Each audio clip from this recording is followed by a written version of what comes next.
मैंने इलाज किया था रमजानुल मुबारक के अंदर जादू के मरीज का।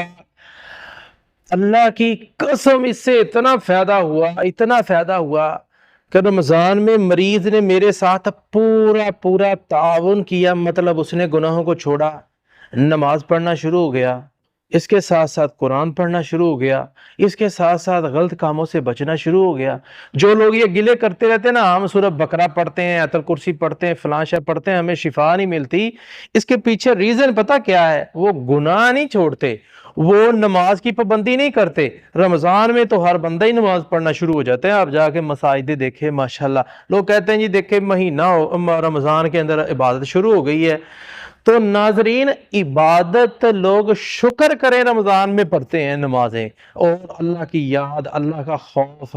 तो जब ये चीज़ों, अगर आप रमजान के अलावा आम दिनों के अंदर भी नमाजें शुरू रखें, कुरान पढ़ते रहें, जिक्र करते रहें, तो 3 दिन होते हैं, 3 दिन के अंदर मरीज क्लियर हो जाता है और बिल्कुल शिफायाब हो जाता है। सियाबी ने खुद दम किया है, 3 दिन प्रॉपर दम किया, अल्लाह ताला